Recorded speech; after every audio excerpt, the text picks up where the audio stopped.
Little trivia today, and this is more of a rules trivia. I'm not going to hold anything up. Rules trivia. So, Daniel, can you see faces on the screens there? Are they still blank? Everybody's still blank. So I guess they're going to have to click their raised hand button. Okay, so if you guys can do that, if not, well, can somebody tell me, give me an example of a loose impediment? Are they all asleep? I think they're asleep. I got nothing. Got nothing. Uh-oh, here's Bo. Hey, Bo.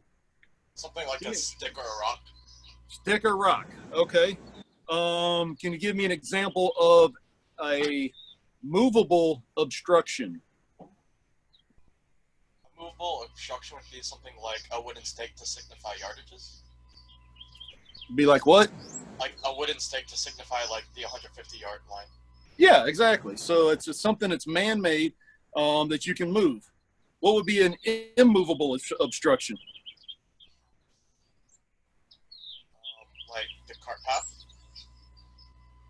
Cart path, perfect example. So anything that is made by man that affects our swing or stance, excuse me, is an obstruction.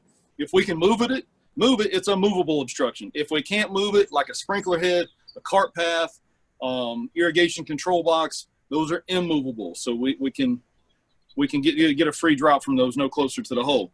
Loose impediments are anything that occur in nature. So one of the test questions that we always have is identifying loose impediments versus obstructions, movable, immovable. So say somebody had a cup full of ice and they threw it out. Do you think you would get a free drop from that or not? Is it an obstruction or is it a loose impediment? I say obstruction.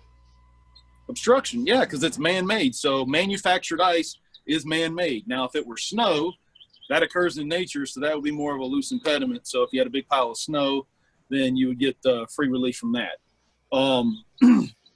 But that's one of the biggest areas where we have issues on the test. So what about this is another good one, a divot. So somebody in front of you took a big swing, took a chunk of turf out, and that divot landed in the fairway, and now your ball's next to it.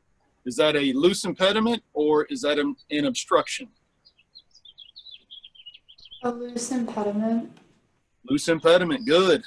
Who was that? Was that Sydney? Yeah. Yeah. Glad to have you on, Sid. All right. So really important now, what do red stakes and yellow stakes signify now? I always just thought it was water hazards. That's the old term. Now there's a new term. Anybody know the new term?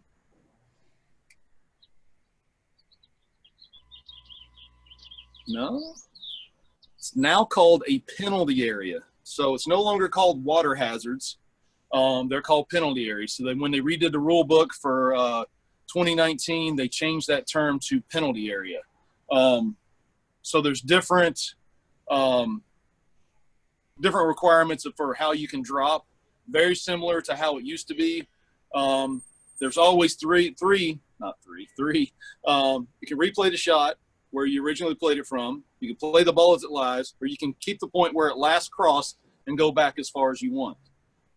Red used to have two more, and now red is basically one more. Red was where it last crossed, you can go 2 club lengths no closer to the hole. So if you actually went across the water, it rolled back, like you hit on a bank and rolled back into the water, you could drop up there where it last crossed, no closer to the hole. But the yellow penalty area, you got to keep it that point between you and the hole and go back. So if you go back in some instances, you'd be in the middle of a pond. Kind of hard to play from the middle of a pond. So those are the rules for that. Now, we'll just pretend that this is a creek. It used to be if I went in over here, that I could go equal distance on the other side of the creek over here and drop for the red. You can no longer do that. That's no longer an option. Which I used to like that option. It was pretty good. Now let's talk about marking our golf balls. I know you guys all mark your golf balls, but what happens if you have two golf balls that are marked identical. I've got two Pro V1s here. Black dot on the bottom, black dot on top. They're exactly identical. No possible way to differentiate between the two. What would happen if you went out to the middle of the fairway and you found you and your playing partner's balls were out there, and this is what you looked down and saw? What would happen? Anybody know what that would be considered? Confusion. Confusion. That would be considered a lost ball. If you can't identify your golf ball, it would be considered a lost ball. So luckily, I've got a Titleist 3 and a Titleist 7. The Titleist 3 has a blue dot on it. Titleist 7 doesn't have anything. So that's how we can identify our balls. Make sure you always, when you look down, you've got some way, shape, form, or fashion that you always know it's yours. I personally, this is a black marker, but I take a red marker, and when I look down, I see kind of this all over my golf ball. My golf balls look like they have chicken pox, but I guarantee I'm never going to hit a wrong ball, because when I look down, I know for sure that it's mine, because there's always going to be a couple red dots that I can visually see and know that that's my golf ball. So make sure that you always know that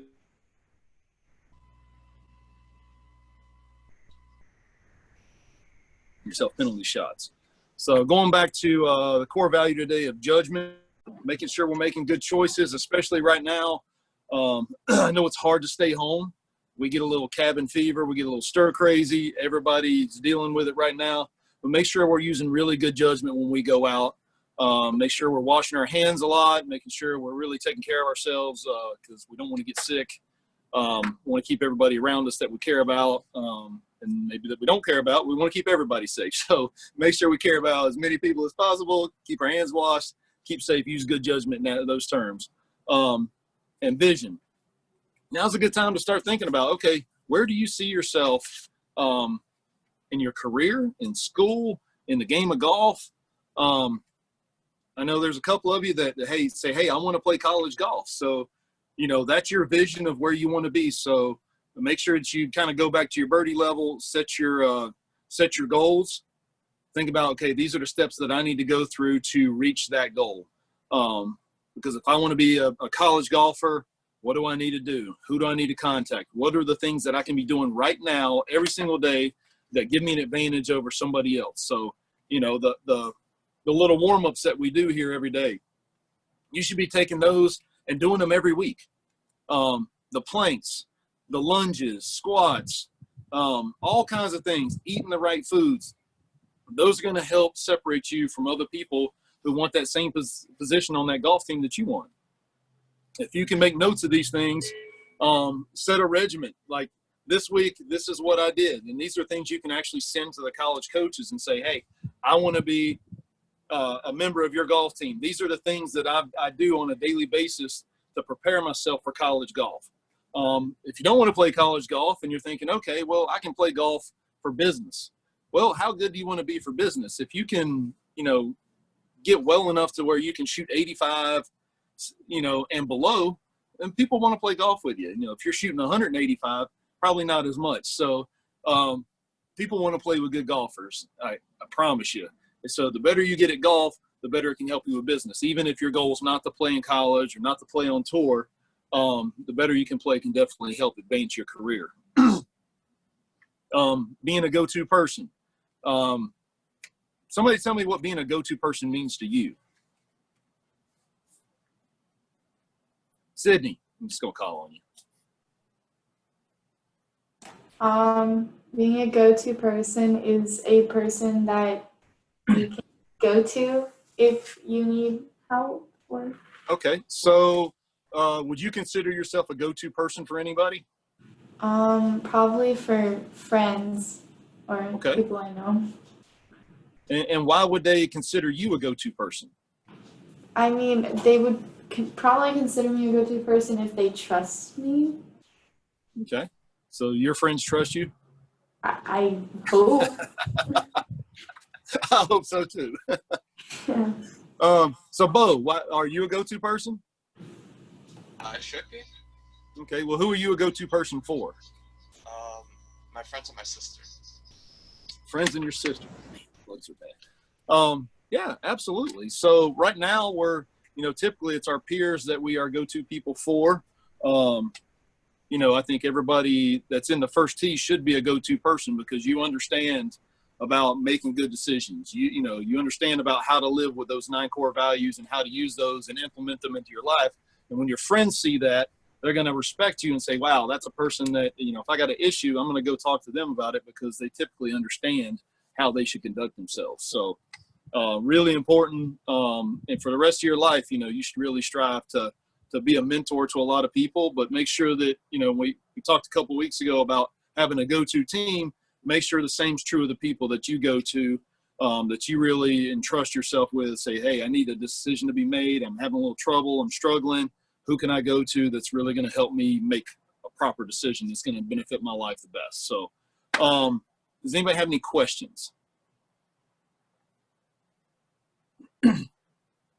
How many of you are playing golf here recently? I have. I also. Okay. Good. All right. So I know it's a little weird not being able to get on driving ranges anymore, but unless you are, which great. I know they said they shouldn't be allowed at practice facilities anymore, but try to keep your game up as much as possible. Keep track of all your stats. Really focus on the areas, what type of tendencies that you're having right now. Are you hitting the ball and are you coming up short a lot? Are you coming up left, long, right, short, whatever it is? What are your tendencies?